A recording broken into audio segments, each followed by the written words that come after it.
Здравствуйте, меня зовут Вячеслав. Что-то народу мало, но мы начнем.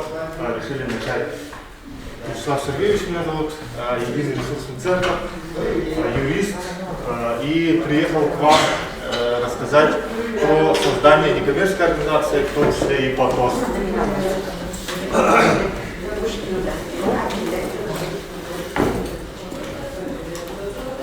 ТОС — это у нас территориальное общественное самоуправление.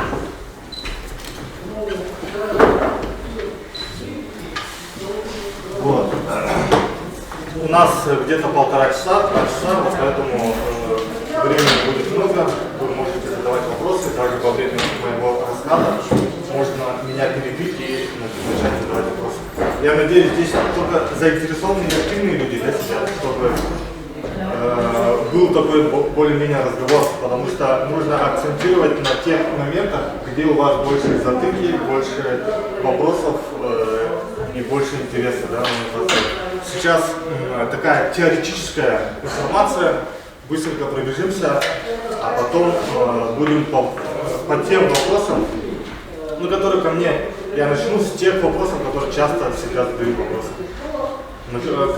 Почему отказывают, зачем отказывают и так далее, что нужно и так далее. Вообще вот определение некоммерческой организации взято из закона, написано, вы можете сами ее прочитать, для чего это создано, вы, наверное, уже теоретически знаете, слышали уже несколько раз, что такое некоммерческая организация. И ТОС тоже является некоммерческой организацией.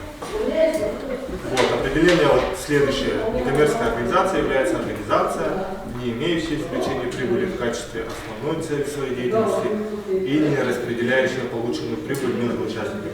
Я нормально буду все слышно? Ага. Вот. Но это такой противовес коммерческим организациям. Есть коммерческие организации, есть некоммерческие организации. Вот. Два таких направления. Коммерческое все понятно, бизнес, доход чисто для прибыли. И некоммерческая, которая должна общественные какие-либо цели свои достигать. Вот здесь написаны, какие обычно, в каких направлениях обычно создаются некоммерческие организации. Социальная, благотворительная, культурная, образовательная. Вообще некоммерческая организация — это общее понятие, и они все делятся на формы. Организационно-правовые формы называются, их очень много. Хотел бы сказать и про то, что всякие садики, школы, институты, которые бюджетные учреждения, казенные учреждения написано, МБУ, ГКУ, ГБУ и так далее, они тоже относятся к некоммерческим организациям.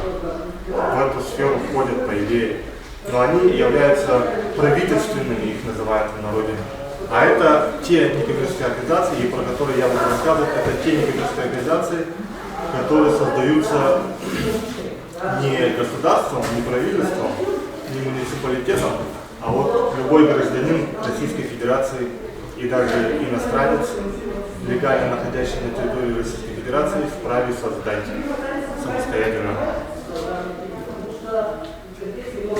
Вот, кто может быть учредителем, это граждане, достигшие 18 лет, иностранные граждане тоже могут, кто бы что я сказал, и юридические лица. То есть совершеннолетние. До 18 лет, к сожалению, учредителем выступить не сможет. Например, есть такое понятие, как молодежные общественные организации и либо детские общественные организации. Это те организации, которые работают с детьми, с молодежью. Молодежь — это от 14 лет и выше. Например, членская организация, общественная организация, у нас членская организация. Тем не менее, они создаются совершеннолетними. Учредители выступают всегда совершеннолетние, в органах управления всегда совершеннолетние выступают, а сами члены могут быть дети, если детская организация, либо молодежь, как члены просто. Но они сами не управляют и тем более не выступают в качестве учредителей. Это надо запомнить.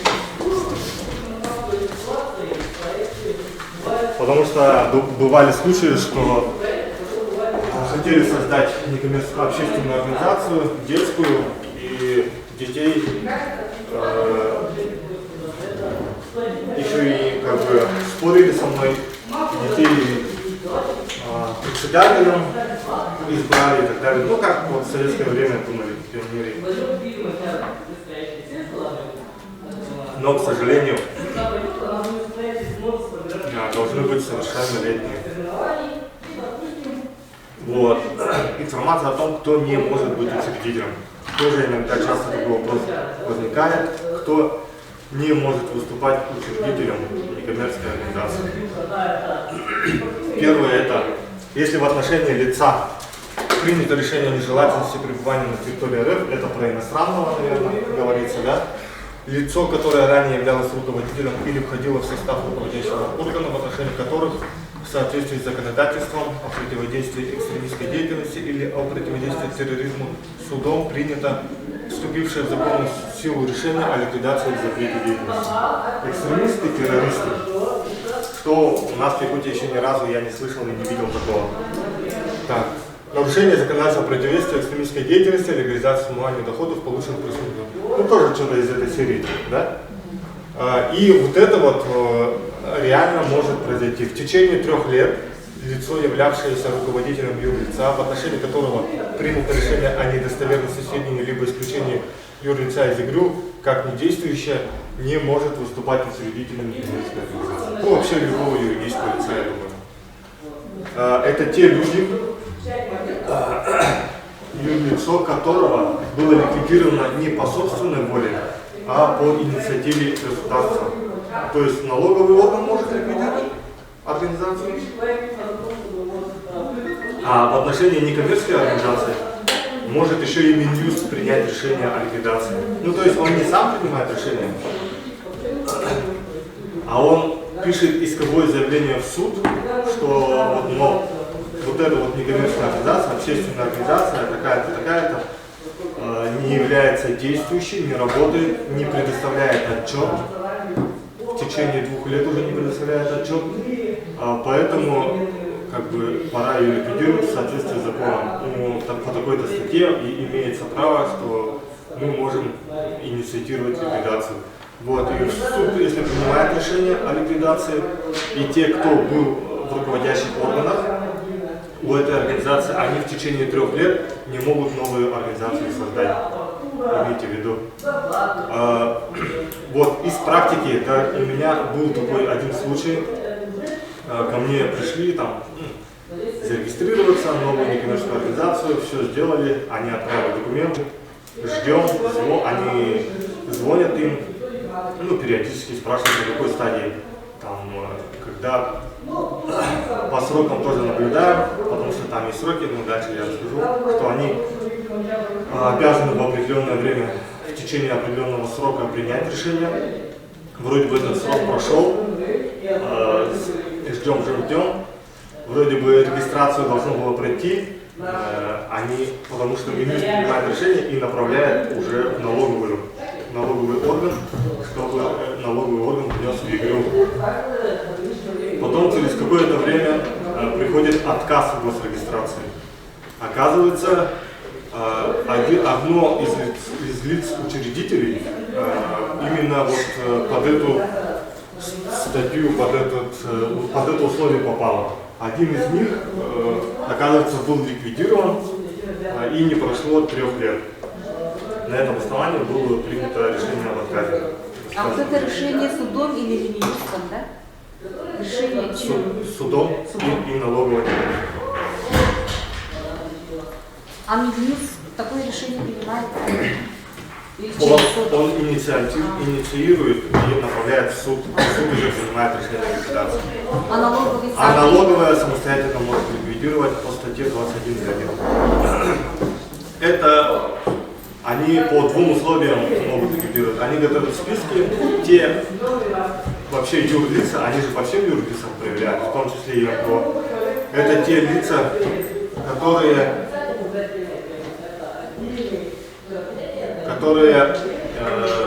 не сдавали отчет в течение года у налоговой, и у тех, у кого на счетах не было движений.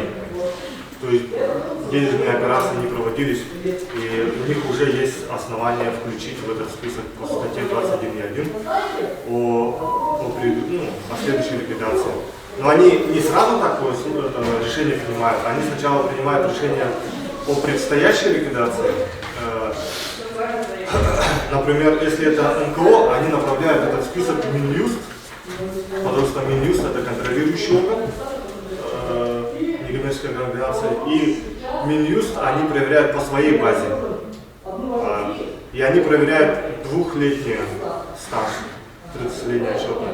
Например, если в прошлом году сдавали, то они говорят, в прошлом году сдавали, давайте подождем, еще не будем ликвидировать.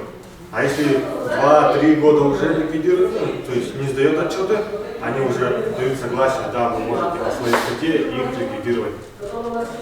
И когда положительный ответ приходит с Минюста, налоговая еще публикует эту информацию в вестнике госрегистрации. И там, когда проходит 2 месяца, и эта организация не потребовала, чтобы не возразила в письменном виде, не дала информацию о том, что она жива, действует и так далее, она ликвидируется уже. И это уже без всякого суда идет. Вот, часто такой вопрос возникает при создании, какую форму выбрать, какая лучше форма и какая форма, вот, организационно-правовая форма некоммерческой организации больше выигрывает в грантах.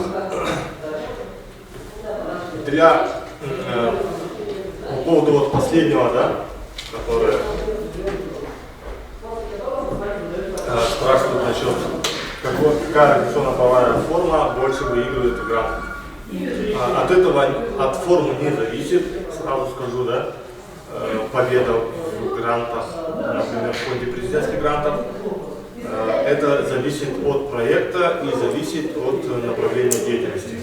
Ну, там они смотрят полностью проект, какие баллы, там много чего, какой информации требуется. Это уже можете обращаться к нашим экспертам, например, Дмитрию Михайловичу, который вот в соседнем кабинете как раз ведет теорию семинар от идеи до бизнеса. Как раз для тех, кто уже создан как некоммерческая организация и хочет участвовать в грантах. Потому что с 2017 года где-то около более половины, даже 70-80% создаются с 2017 года уже для того, чтобы в основном участвовать в грантах. Правильно? Создаются сейчас для того, чтобы чисто поучаствовать в грантах. И если не получится, уже даже не знаю, зачем это нужно. Уже можно ликвидировать организацию. На самом деле это неправильно, да? По идее, вы должны создаваться ради своей цели, если вы настоящий общественник, некоммерческий человек, у вас душа лежит, чтобы вот этим заниматься, бесплатно можете заниматься, свои личные деньги тратить, финансовые средства и так далее. И вот это гранты, субсидии, ну не только фонд президентских грантов, еще есть фонд Потанина, слышали, наверное, фонд, резко забыл, кто там еще есть. Ну, неважно, короче, их несколько, да? Еще есть международные и так далее и тому подобное. Вот. Тимченко, во. Тимченко забыл. Вот такие вот еще есть. Вот фонд Единый ресурсный центр, который я представляю. Мы там, и в фонде президентского участвовали и победили. Ну, не я лично, а вот наши специалисты. И получаем дополнительный доход на сайт. Вот, пройдемся по самым распространенным, самым актуальным формам, организационно-правовых формам.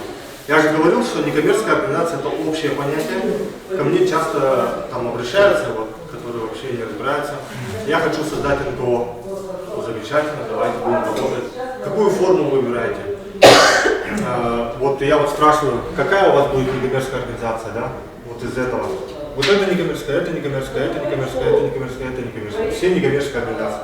Адвокатская палата тоже некоммерческая, нотариальная палата тоже некоммерческая. Там бюджетное учреждение тоже некоммерческая организация. общественная палата тоже некоммерческая организация и так далее и тому подобное. Ну там это слишком специфическое, вот общественная палата, адвокатская, это я просто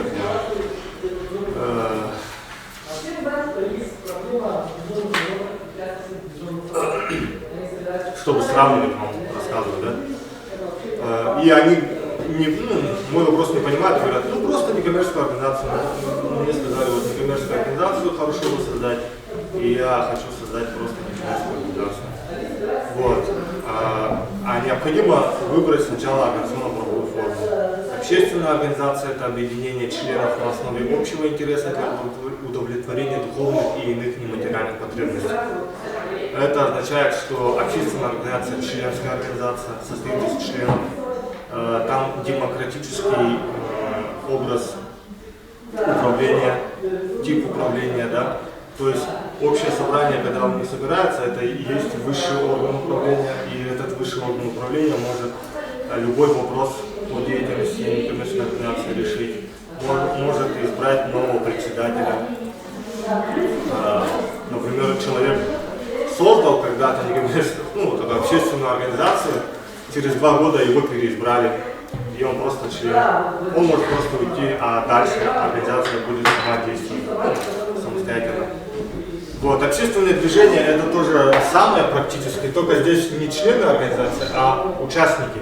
Это здесь отличие одно, что это массовый характер содержит. То есть, По количеству тогда? Ну, как бы, да. Предусмотрена такая организационно-правовая форма, как движение. И там принцип такой, что они создают это для массовости. Типа масса должна участвовать, что это, и так далее, подобное. Но там то же самое. Участники, когда собираются, это общее собрание участников, и это является высшим органом управления.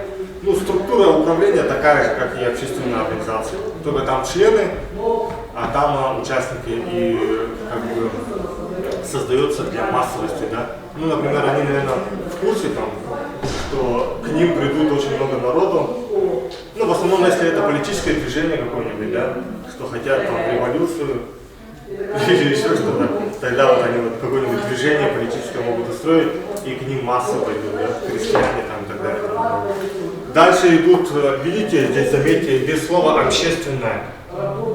Есть специальный закон общественный, об общественных объединениях называется. И есть общий закон о некоммерческих организациях. Вот эти 2 организации, они маленечко отличаться будут. Ну там дальше я буду задавать, рассказывать об этом.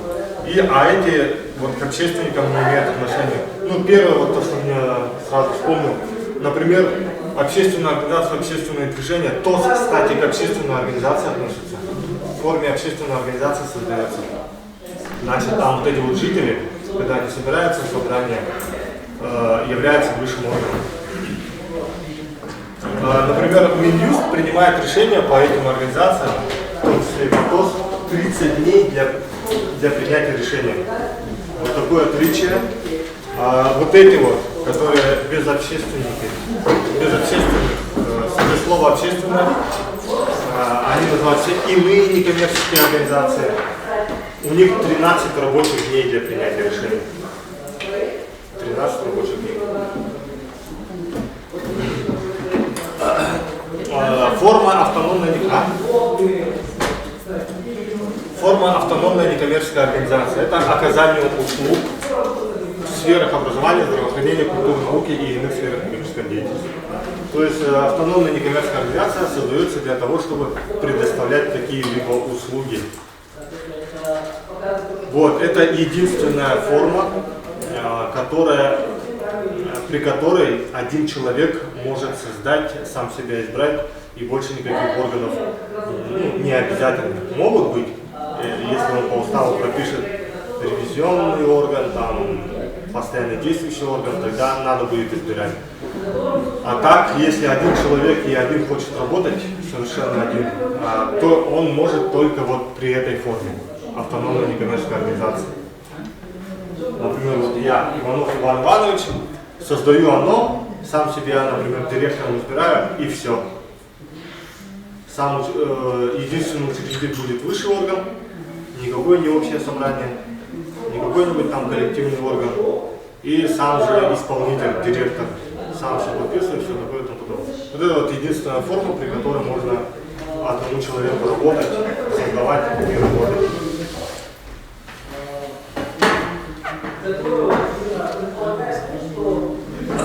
И эту организацию, получается, можно по наследству передавать. Никто тебя не переизберет. Ну, не обязательно.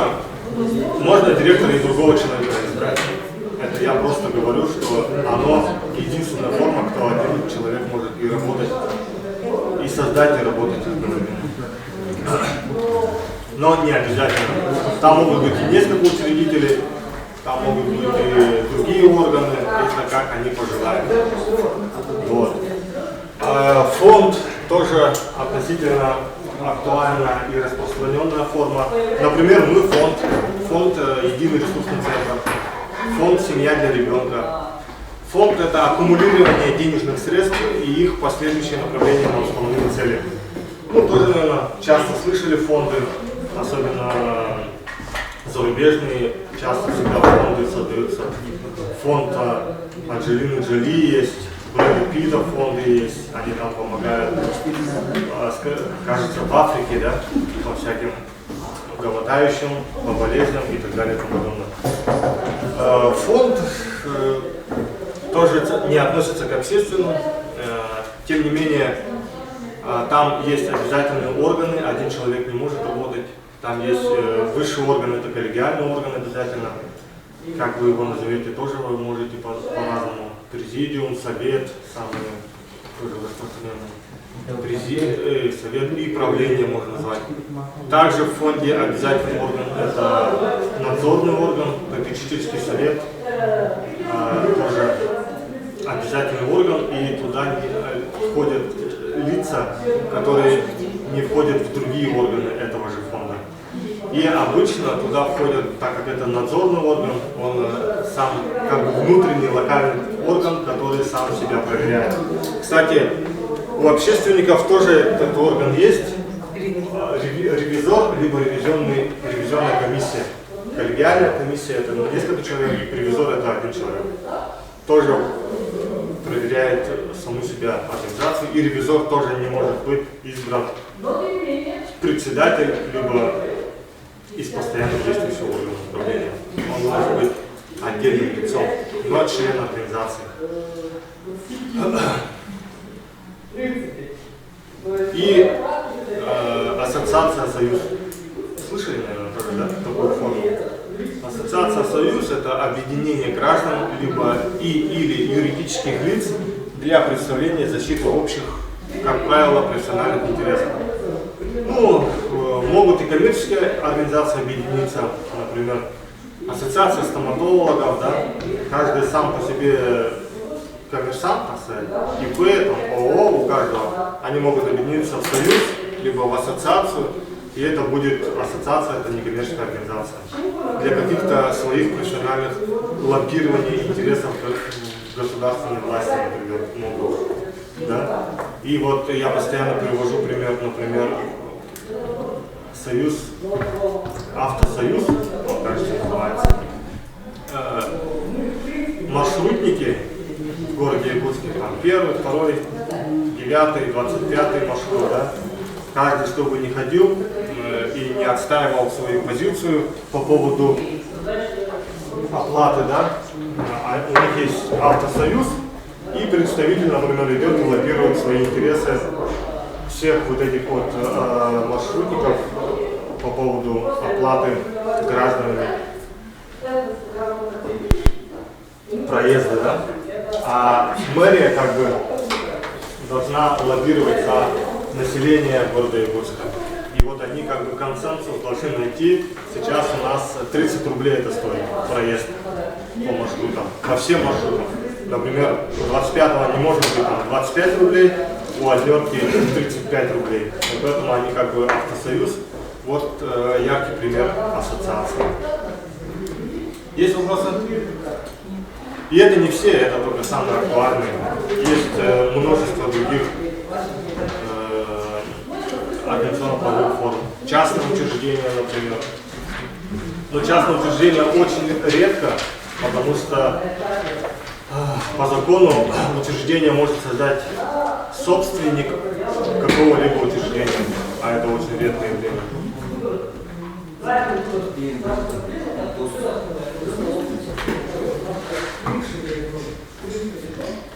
А это я вам для примера показываю. В Гражданском кодексе статья 50, часть 3, да, указаны все формы, которые относятся к некоммерческим организациям. Вот они. Туда относятся и потребительские кооперативы, к коим относятся жилищные кооперативы, жилищно-строительные, гаражные. Но они не регистрируются через Минюст кооперативы. Они регистрируются напрямую в налоговой.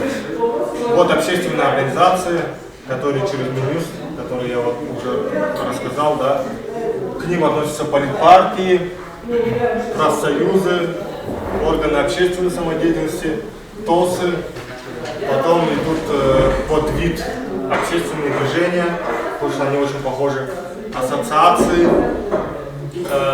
Раньше вот это вот некоммерческое партнерство было отдельной формой. Сейчас их в 2014 году включили в ассоциации. Они очень похожи, и поэтому некоммерческие партнерства стали уже ассоциациями. СРО к ним относятся, объединение работодателей, объединение профсоюзов и так далее. Торгово-промышленная палата тоже относится к ассоциации. Товарищество собственников недвижимости, жилья, садоводческие, огороднические, некоммерческие товарищества тоже относятся к некоммерческим организациям, но они тоже напрямую в налоговой регистрируются, не через Минюст. Поэтому по ним я не консультирую.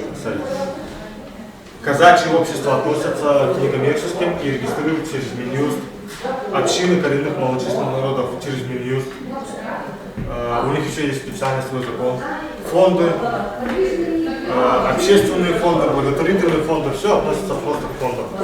Сейчас уже как бы отдельно, как раньше тоже до 2014 года были еще почему-то отдельно общественные фонды и отдельно благотворительные фонды. Сейчас это все вместе объединили, и они просто фонды.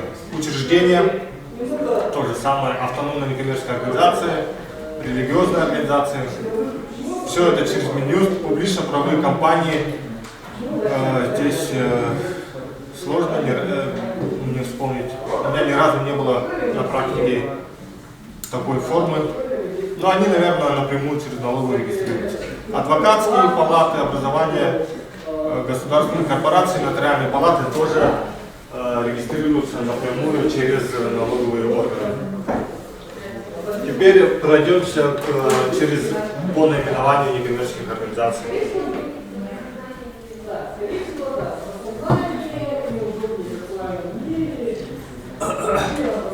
Особенности требований к наименованию именно некоммерческих организаций.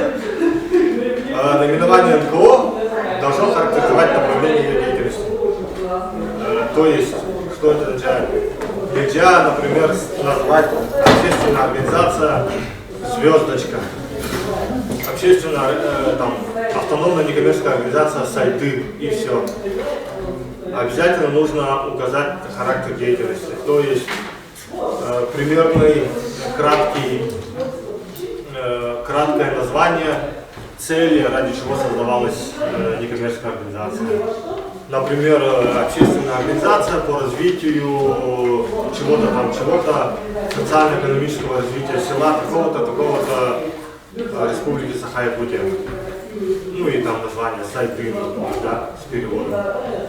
Вот это и есть характер деятельности. То есть нельзя как коммерческая организация ООО «Звездочка» называться. Понятно, да? Вот. Там после я могу прямо показывать вам отказы, реальные отказы Минюста. И в некоторых отказах, если мы натолкнемся, там указывается, что в нарушении такой-то статьи в наименовании не отсутствует характер деятельности. Например, такое тоже бывает, включается. Вот. Идем дальше. Использование наименования слов на языке народов России. Возможно, между тем требуется перевод к этому слову, либо справка о том слова не переводится на русский язык. Вот тоже, например, якутский язык, да, на якутском языке тоже можно назвать сайды, там, сулус или еще как-то. Обязательно нужно перевод. Ну, не только якутский, а венкийский, венский, югогирский и так далее. Все могут названия свои использовать, но требуется перевод. Минюст иначе как бы придерется к этому. А некоторые слова могут не иметь однозначного перевода на русский язык. Для этого требуется справка о том, что слово не переводится на русский язык. Вот. Кто-нибудь сталкивался с этим? Кто-нибудь регистрировался здесь, нет? Сидящий. Никто не регистрировался? Никому отказ не приходил? Сам отказ пришел? Ну, у вас таких проблем не было, да? У вас 4 там были. Ага. Вот. Ну, понятно, короче, идем дальше. Название НКО нельзя использовать наименование органов госвласти и местной власти в существующих политических партий. Здесь ничего объяснять не надо. Да? При использовании наименования имени гражданина требуются документы, подтверждающие правомочия на их использование. Вот. Если вы и некоторые организации используют, да, там, общественную организацию имени кого-то, у вас, например, в честь Осипова, да, можно назвать какую-нибудь организацию. Вот. Тогда требуется от него письменное согласие о том, что он согласен, чтобы его имя использовалось в наименовании НКО, ну, вообще в юрлице. Если вот он умерший является гражданином, то его ближайшие родственники. Вот это вот письменное согласие вполне достаточно. У меня было на практике такие случаи, и они проходили. Например, имя использовалось Амосова Максима Кировича. Намская организация решила использовать имя своего общественного деятеля, выдающегося. Но он же умер давно, да? Вот, а требовалось согласие на использование. И в то время в Москве была жива еще его родная дочь. Я забыл, как ее зовут. Вот, и они ее попросили, и она по телефаксу направила свое согласие. И мы, ну, как бы, они приложили, и нормально все прошло. Поэтому основанию никаких претензий у министра не возникало. То есть никаких свидетельств о рождении не потребовалось. Просто согласие. Вот.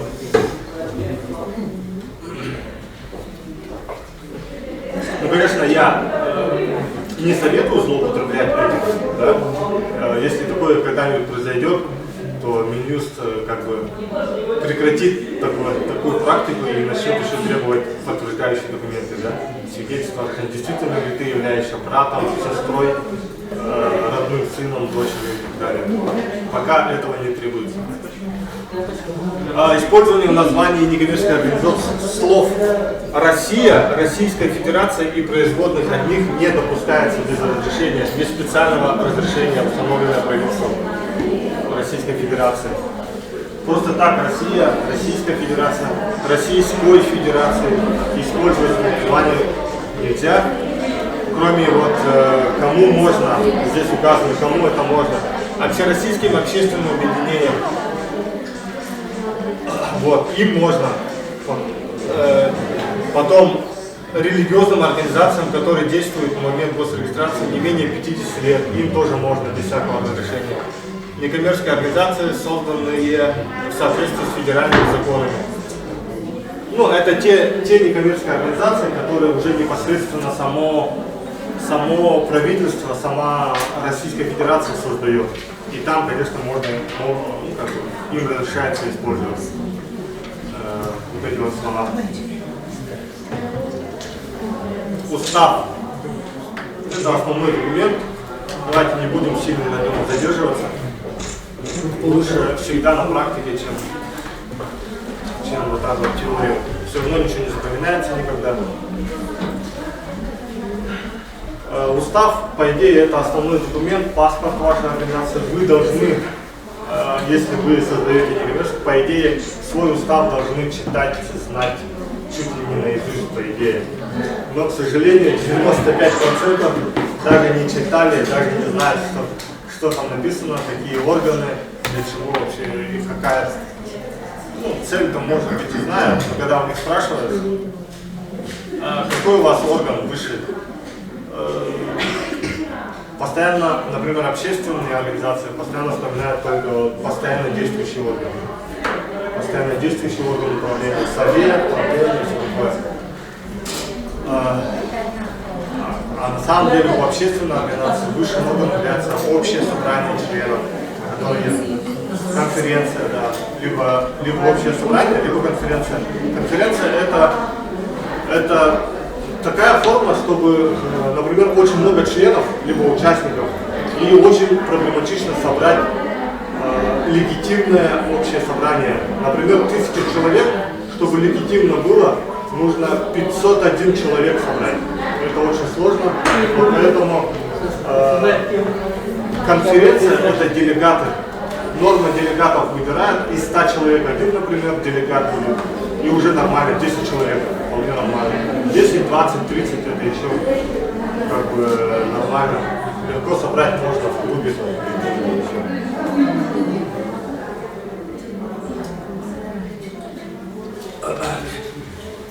Ну, в уставе указывается наименование, организационно-правовая форма, местонахождение, территория, порядок управления, предмет цели, права, обязанности, источники формирования, порядок внесения изменений, порядок использования имущества, средств и ликвидации.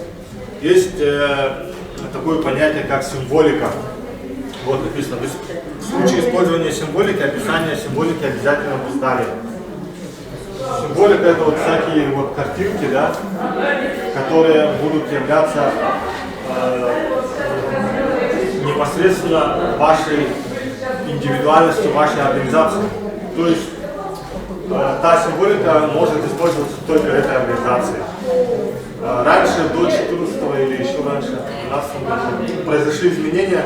До этого надо было их еще специально регистрировать, еще и в Москву направлять это заявление. И там проходило от 3 и более месяцев. Ну, это не рентабельно стали. Пришли к такому заключению, что это из 100% где-то регистрируют где-то 5-6%. Вообще мало кто регистрирует. Вот поэтому регистрацию убрали, но зато в уставе ее описание просто нужно вбить и все. Ну, это очень легко. Например, вот на примере целевого фонда, вот эта символика целевого фонда. Можно, например, написать, что вот зеленый круг внутри символическое дерево, да, обозначающее то-то, то-то, то-то. Вот это уже и есть описание. Потому что к описанию никаких дополнительных требований нету, да, в законе просто написано описание и все. Как вы его опишете, это уже ваше. Как сможете, так и описание включите. Вот. И включив в устав это описание, уже все. Уже можно ее использовать. А без этого, к сожалению, нельзя. То есть, если вы в устав не включите этого, но придумайте себе символику, еще ее будете использовать на пейджиках, там, я не знаю, в бланке письма будете использовать.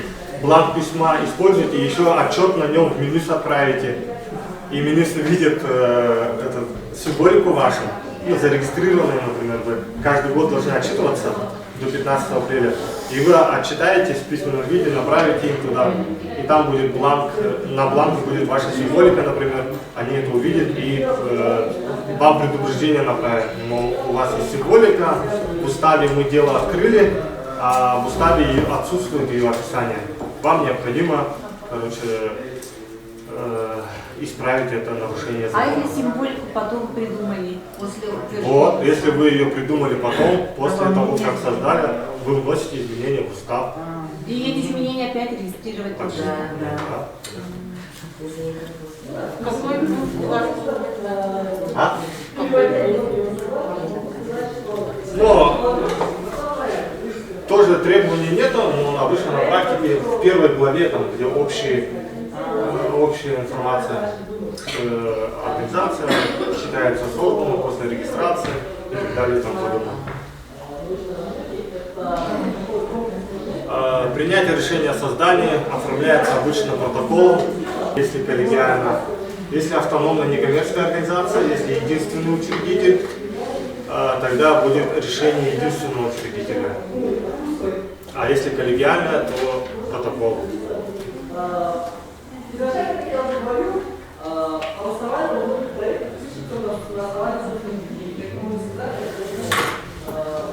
По протоколу могу сказать, да, ну не буду, да, говорить, да, там место, время, это все требуется. Если не будет указано, то, наверное, вам на это укажут специалисты Минюста. По каждому вопросу должно быть голосование. По создании, об утверждении устава нужно, чтобы проголосовало все за, то есть единогласно должны проголосовать за создание. Если кто-то против, то, к сожалению, организация не может быть создана. Голосуют только учредители. Подписи ставят председатель и секретарь. Не обязательно всех учредителей подписи собирать. Вдруг, если 10 учредителей, то всех 10 не надо собирать и их не подписи. Ну, то есть это не А обязательно. вот сведения о лицах, это список составляется, принявших участие в собрании? Да. Например, учредители, у вас 5 штук, 5 человек, вы всех 5 должны убить. А, только учредители. Учредители, да, ну и кто присутствовал. Например, иногда используются приглашенные, кто принял участие в учредительном собрании. Некоторые не хотят быть учредителями, но присутствовали на этом собрании, и потом из них избрали в орган. То есть можно, ну, я, наверное, на практике буду там показывать конкретно протокол, могу показать свой образец, например, и рассказать, чтобы было наглядно, более понятно, наверное. Присутствующих обязательно подпись надо, да? Нет? Что еще раз? Присутствующих. Нет. Достаточно только председателя и секретаря. А в протоколе, да, в конце? В протоколе, да, председатель Иванов Иванович, секретарь Петров Петрович, и все. Всех присутствующих, всех учредителей, это не обязательно. Ну, примерно так, да? И заявление R11-001. 25 ноября 2020 года произошли изменения по формам. Теперь эти формы изменены. Ну, для вас, наверное, не имеет никакого значения, потому что вы еще не создавались. Кроме вас, у вас старая форма была, вы использовали старую форму, сейчас она изменилась. И относительно сильно изменилась. Но там есть плюсы. Теперь по старой форме нужно было заполнять каждого учредителя отдельно, его паспортные данные, ИНН, прописка. Ну, да, вот эти сведения, если чем больше учредителей, тем больше надо заполнять на каждого учредителя. Вот. Теперь по новым формам для создания большинства форм некоммерческих организаций это уже не обязательно. Учредители уже не вбивают. Уже просто наименование, там, адрес и сразу переходят к руководителю и кто является там акведы и кто является заявителем. Вот. Но изменились, конечно же, порядок оформления этого заявления. Например, там аббревиатурами изменились. Например, раньше улица полностью прописывалась, улица, дом полностью прописывался, дом. Сейчас обратно сделали У, аббревиатуру надо указывать У, точка, Д, точка и так далее и тому подобное. Но это надо уже индивидуально рассказывать. Вот это окончательный перечень документов. Это если будете подавать на бумажном формате. Заявление в 2 экземплярах требуется. Устав в 3 экземплярах, протокол в 2 экземплярах и уплата госпошлины в размере 4000. И квитанция, оригинал требуется прилаживать. Документы, содержащие более одного листа, должны быть прошиты, пронумерованы и заверены подписью заявителя на обороте последнего листа на месте прошивки. Здесь у меня там дальше может есть пояснение, но сразу объясню. Заявление, один экземпляр заявления нотариально заверяется. Если будете направлять по почте России, либо через представителя. А если сами? А если лично, то не обязательно, но подпись ставится при специалисте. В связи с пандемией, с 26 октября 2020 года Министерство юстиции не принимает, не осуществляет личного приема.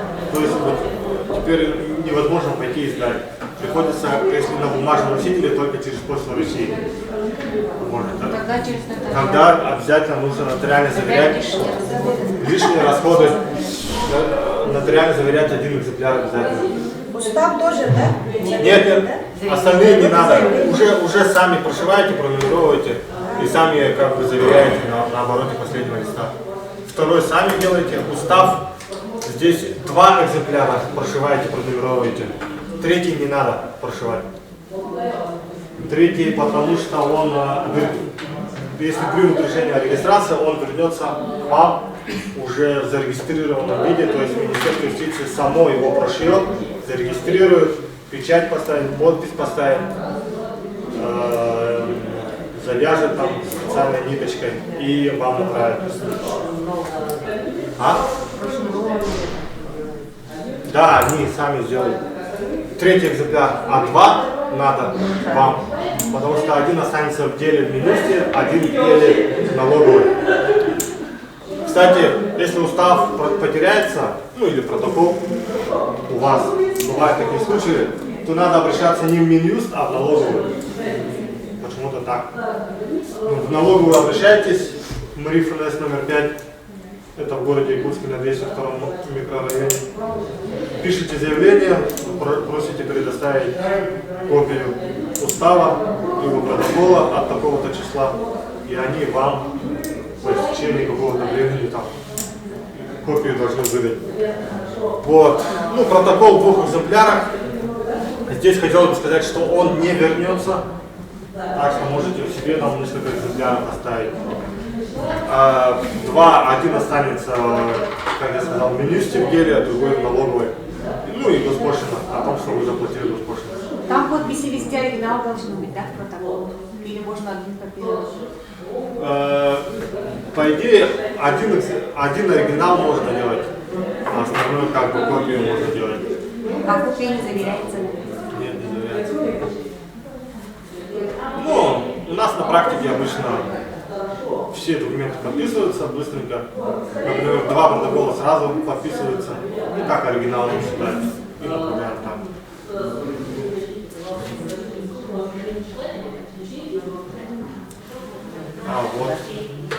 Вот этого из-за пандемии пока отсутствует. И, соответственно, по доверенности тоже. Ну, тут хотелось бы сказать, что это тоже очень как бы дорогостоящее, да. Помимо того, что надо нотариально заверить, уплатить госпошлину, еще нужно доверенность оформить нотариальную. Это дополнительные расходы на того человека, кто поедет сдавать документы. Он просто поедет и сдаст документы. И потом, если зарегистрируется, он приедет и просто заберет документы. Поэтому это крайне редко, иногда только, например, северные улусы могут это использовать. Лучше тогда... Тогда вот на данный момент вот это и вот это только работают сейчас, в связи с пандемией. Вот эти не работают. А вот это было раньше очень часто использовано. Сейчас сейчас большинство уже переходит на электронную форму. Потому что там самое как бы бюджетное, экономное, это в электронной форме. законодатель специально это сделал, чтобы население быстрее цифровизировалось. А? Председатель заходит или секретарь. Куда? Через госуслуги. Там зарегистрироваться надо. Ну вот сейчас примерно маленько объясню. Вот в электронной форме подается в следующей форме. Госпошлина не уплачивается, я сказал, 4000. Нотариальное заверение не требуется. Не уплачивается. Да, госпошлина платить не надо. Покупается электронная цифровая подпись только на того, кто является заявителем. Заявителем может выступить любой человек из учредителей. Все понятно, да? Учредителей, например, 3. Любой из них может выступить заявителем. Это может быть тот же председатель, а может быть и не председатель. Ревизор там или член правления какой-нибудь. Вот. Он должен купить на себя, на физическое лицо, ну там самое дешевое, да, 1800. Потому что это электронная цифровая подпись, она имеет классификацию, там, подразделения всякие, от 1800 и выше. Вам нужно купить только на физическое лицо, ну самое дешевое, чтобы подавать, смочь подать через портал госуслуг. А можно использовать АЦП, которые уже на работе? Нет. Она, наверное, вот на юрлицо, на должность, а нужно именно на физлицо. Вот. Вы заходите в портал госуслуг, там регистрируетесь как физическое лицо. Ну, многие уже зарегистрированы, кто-то часто используется, уже люди используют. Там можно не только, многие услуги же так есть. Медуслуги есть. А? ЭЦП у нас нету. ЦП, ну вот она, купить надо. Вот. И находите эту услугу, услуга подачи в Минюст, на регистрацию при ее создании. Там еще есть транспортный контейнер, его нужно загрузить и через него нужно подать вот эти свои документы и свою подпись там ставите. Конкретно я вам рассказать не могу. Но у нас есть специалист, вот, Леонид, который здесь бегает, айтишник, у него уже так практика нарабатывается, он помогает людям подавать документы. Значит, сначала нужно купить АЦП, только потом найти. Да. Это действует 1 год, да? Да, ЦП покупается на 1 год. Вот, и, например, если госпошлина не оплачивается, то есть при отказе никакая там ничего, деньги не тратите, не сгорает, вот как на этом примере. Например, если бы они по АЦП отправили, через портал госуслуг отправили, им бы пришел отказ, и все. Вы вносите изменения и заново направляете. И в течение года так можете направлять, пока не зарегистрируетесь. Вполне удобно. Очень удобно. Вполне удобно. 1800 потратили, а там 4000. Но тоже нюанс, наверное, скажу, есть. Нюанс. Так как это все в электронной форме, исправить ничего нельзя. А в бумажном виде, если бы грубых нарушений не было, они могут позвонить для того, чтобы вы приехали, исправили или привезли документы. Это вот кто торопится, максимально быстро ему надо, то, скорее всего, придется, наверное, они сами выбирают вот этот, если, он сейчас не работает, придется вот этот. Тогда бумажный носитель, наверное, выгоднее, быстрее, но тоже там 50 на 50, может и отказ прийти, и ничего не получится, быстрее не получится. Там надо максимально хорошо сделать, оформить документы. Вот.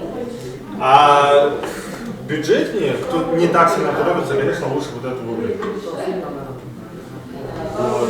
А там сроки рассмотрения те же, наверное? Те же самые, да. Должна прийти информация, выписка о том, что документы поступили к вам туда, в кабинет, в личный кабинет. Если вы зарегистрированное юридическое лицо, некоммерческая организация, например, нужно внести изменения в устав, через портал тоже можно подавать документы о внесении изменений. Вот также, только там уже регистрируете в личный кабинет юрлица, там такая возможность имеется, и появляется такая услуга направить о внесении изменений устава, либо просто в игру. И уже ЦП требуется на руководителя. Не то, которое на физлицо, а на руководителя. Это после регистрации. Это уже после регистрации.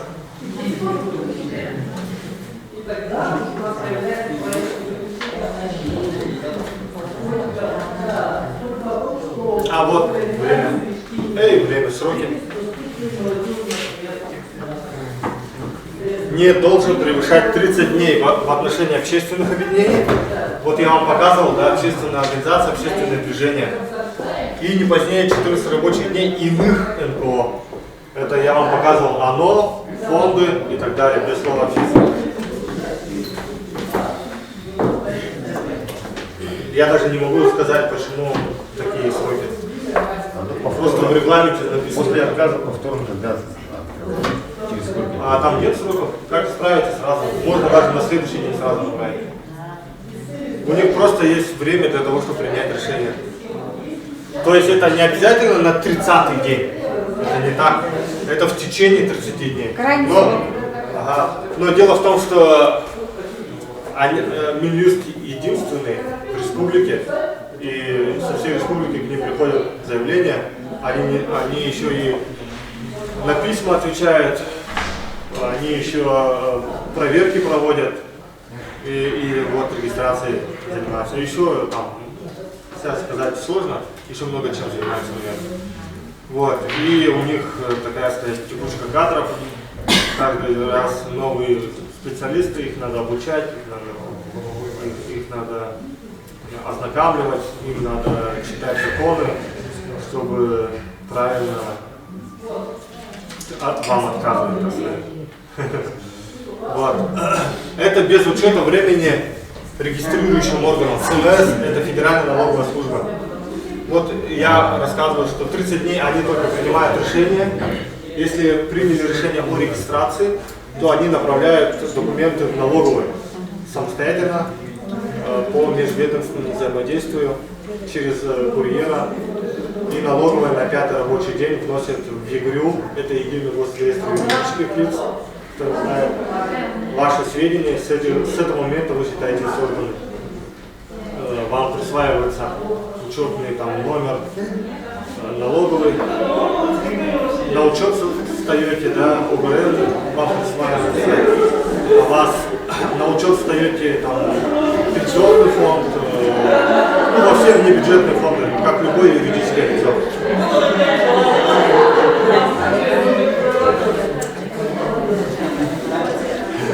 Там вообще весело. После этого, ну, естественно, у вас появляются права и обязанности с этого момента, считается. Ну и лайфхак. Вы с момента регистрации в течение месяца можете написать уже самостоятельно в налоговую заявление о вставании на упрощенку. Стать на учет на упрощенное налогообложение в течение месяца. Да. Если вы опоздаете, то только после Нового года можете в течение там тоже какого-то срока, тоже месяца, в течение января.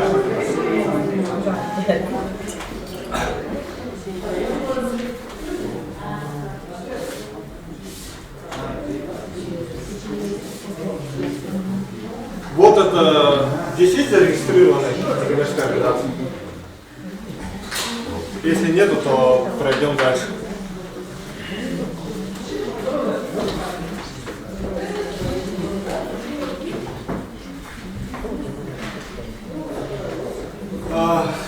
Территориальное общественное самоуправление, организация ТОС относятся к некоммерческим организациям, регистрируются в форме общественной организации. То есть все требования к общественной организации относятся к ТОСам. ТОСы могут создаваться в пределах, здесь указано, микрорайона, квартала, двора, улицы, дома, даже подъезда, ну и иных территорий. ТОСы даже вот у вас, если есть многоквартирные дома, вот этот подъезд может создать, по идее, ТОС, имеет право. Ну это как бы, я не знаю, сами могут. Вот определение ТОСа, форма самоорганизации граждан по месту их жительства на части территории местного самоуправления для самостоятельного и под свою ответственность осуществления собственных инициатив по вопросам местного значения. Благоустройство, озеленение и так далее, и так далее. Для этого создаются ТОСы. Зачем нужен ТОС? Вот примерно. Ну, те, кто хочет создать ТОС, сами знают, наверное, зачем им нужен ТОС, да?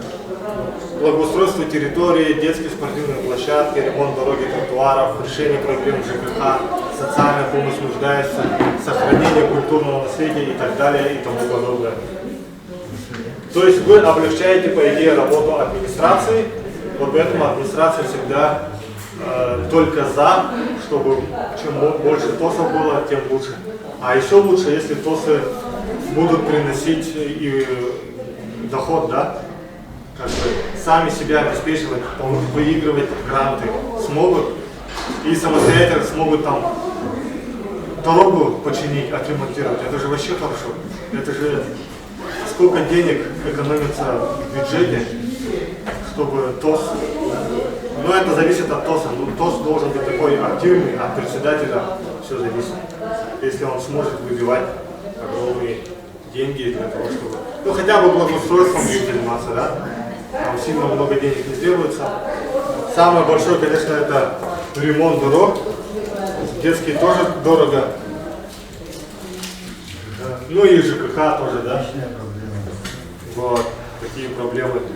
Ну, короче, местного значения, местные проблемы решает ТОС. Это вот деятельность ТОС как бы из устава взята, стандартного устава ТОС.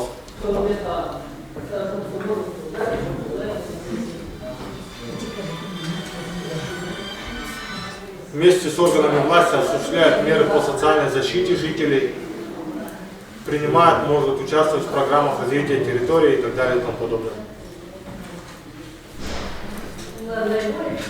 Ну, понятно, да, примерно?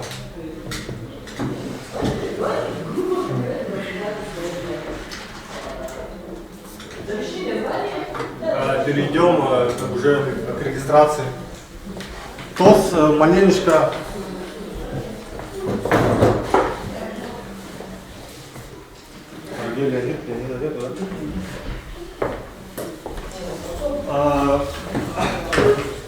маленечко по-другому регистрируется, да? Ну как бы можно разделить на два этапа. Можно делить на 3 этапа, но мы сделаем на 2 этапа, чтобы было понятнее. Первый этап – это создание ТОС, непосредственно создать ТОС. И второй этап – зарегистрировать ТОС через меню. Создание ТОС, вот это вот, когда вы зарегистрируетесь, это у себя на месте в администрации. Если администрация зарегистрирует ваш устав ТОСа, вы уже являетесь созданной ТОСом. Вы можете никуда не ходить, никуда не регистрироваться и уже работать у себя на месте, по идее. Но чтобы вас внесли в ИГРЮ, чтобы открыть счета в банках, чтобы участвовать в грантах, нужно как юридическое лицо зарегистрировать. И это второй этап, получается самый сложный. В чем сложность, да, обычно бывает. Первый этап. Собираете жителей, там инициативную группу. Инициативная группа обычно занимается распространением деятельности ТОС, что, мол, это очень хорошо, давайте создадим ТОС на нашей территории, Тюрбе, да? Будем заниматься этим, обещаем вам улучшение качества жизни и так далее и тому подобное. Определяйте территорию, прям по карте, прям улица, дом, все такое, вот это будет наши границы. Устанавливайте нормы представительства делегатов. Ну это все примерно так делают. Потом далее обращаются в администрацию муниципального образования. Там, например, у вас села это ЕРТ, администрация обращается, да? Там где-то Дикиндия или как-то тоже в свою администрацию обращаются. за получение информации о количестве жителей, достигших 16-летнего возраста на территории создаваемого ТОС, схемы описания территории создаваемого ТОС. То есть в администрацию приходите и говорите, либо они уже у них имеется такая информация, либо они должны это сделать, не знаю, у всех по-разному. Они должны вам предоставить, вот территория ТОС есть, сколько там человек проживает старше 16 лет. И часто задают вопрос, по прописке, не по прописке, кто-то там живет так, не так.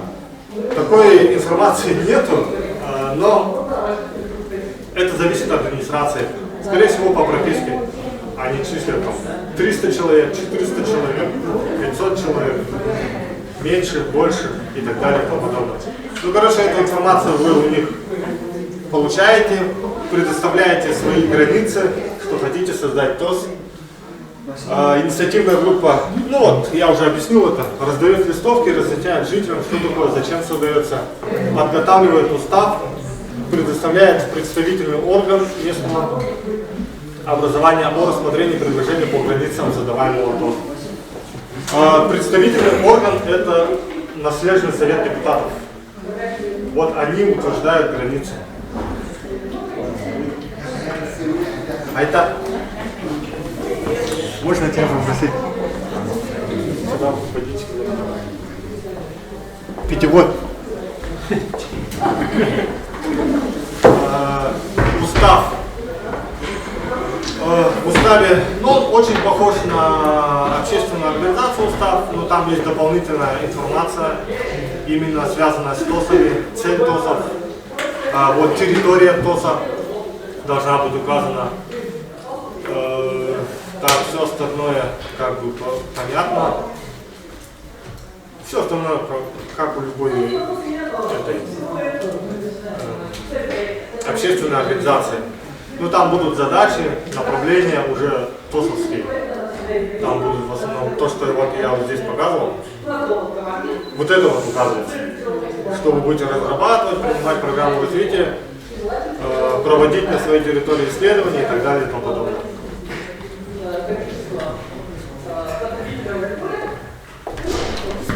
Спасибо.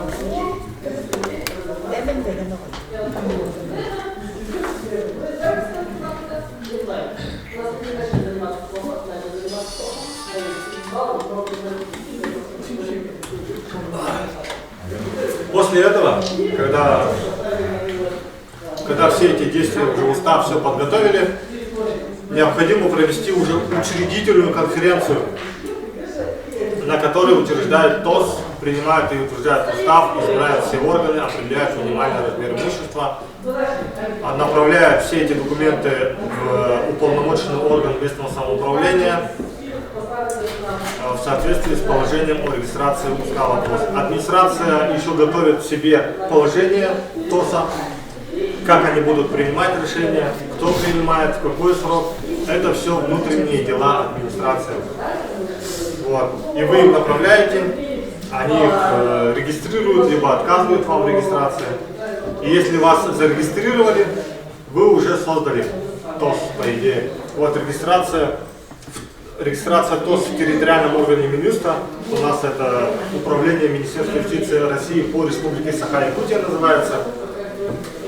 Это уже относится ко второму этапу. И вот здесь уже как бы сложности, да, начинаются.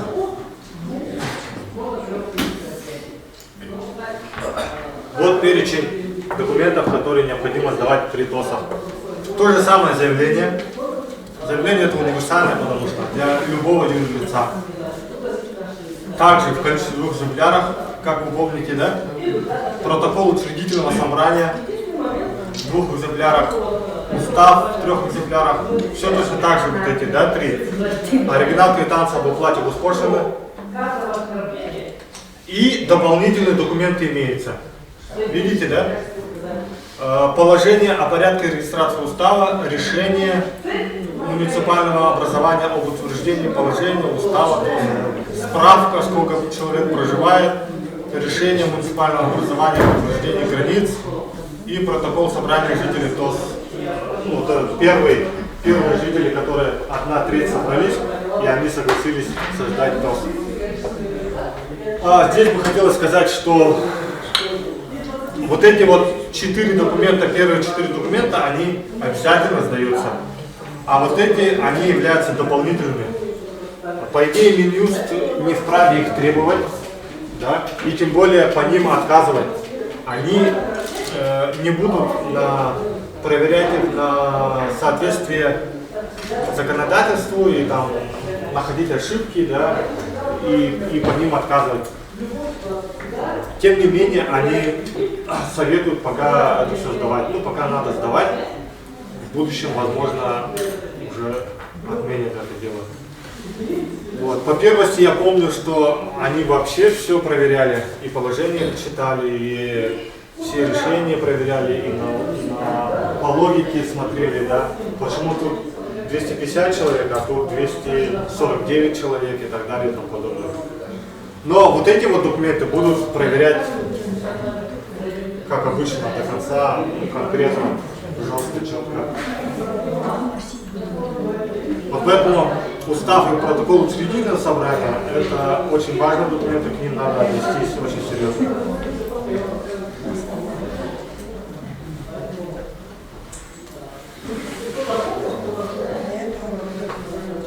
Итого, если ТОС зарегистрируете в администрации только, да,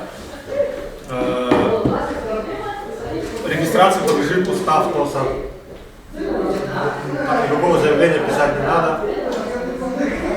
Ну, протокол им предоставите, но он не регистрируется. Расчетного счета нет. Могут претендовать только на бюджетные средства в рамках целевых программ самого муниципального образования. То есть у себя на местах могут только действовать. Если вы зарегистрируете в качестве юрлица, то открывается счет в банке, да, возможность осуществления хозяйственной деятельности, самостоятельно распоряжаться финансовыми материальными ресурсами, могут претендовать на бюджетные средства тоже в рамках муниципального образования, но также и участвовать во всех различных грантах, субсидиях и так далее и подобное. Частные пожертвования могут им выдавать и целевое финансирование муниципальных образований.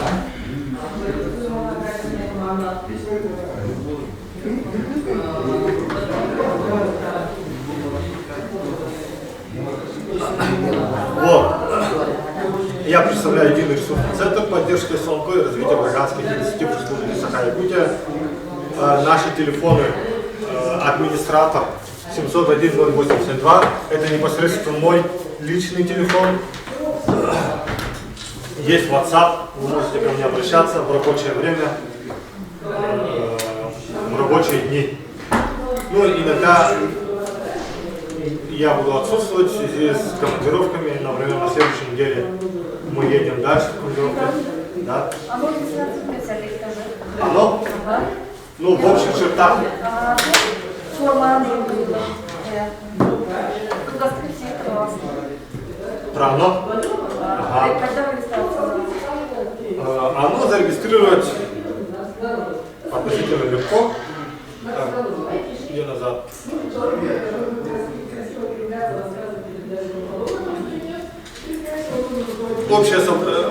Общий перечень документов вот такой вот, где оно тоже будет заявление, устав, протокол, госпошлина в размере 4000. Я рассказывал в порядке подачи документов. Заново, да, рассказывать? Если подаете в электронной форме, вот это отпадает, 4-й пункт. Платить не надо. Покупаете РЦП на физлицо, который является учредителем и заявителем. Заявление это о создании. Если будете подавать на бумажном носителе, тогда нотариально заверяется заявление, уплачивается госпошлина. Все вот эти документы нужно прошить, пронумеровать, заверить на обороте последнего листа. Но то заявление, второй экземпляр, например, заявления, которое будет нотариально заверяться, обычно нотариус сам заверяет. То есть здесь только один экземпляр заявления сами нотариально заверяете. Ну и, конечно же, когда к нотариусу идете с паспортом, да, со всеми документами, ну вы еще платите за эту услугу, и подпись ставите при нотариусе. У меня был один случай, одна женщина пришла и сказала, а почему вы мне не сказали, что подпись ставится при нотариусе? Я заранее подпись поставил и побежала. Я думал, ну вы знаете, я думал, как такие же вопросы надо вам разжевывать. Устав в 2 экземплярах прошивается, в третьем экземпляре прошивать не надо. А протокол оба прошиваются, пронумеруются и заверяются на обороте. Оно может создать один человек. И он создается для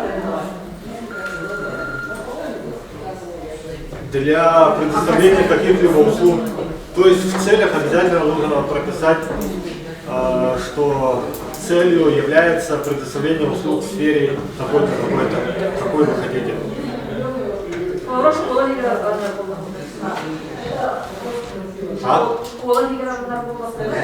В школе? Ну, значит, в сфере образования или в сфере, там, я не знаю, просвещения детей или так далее и тому подобное.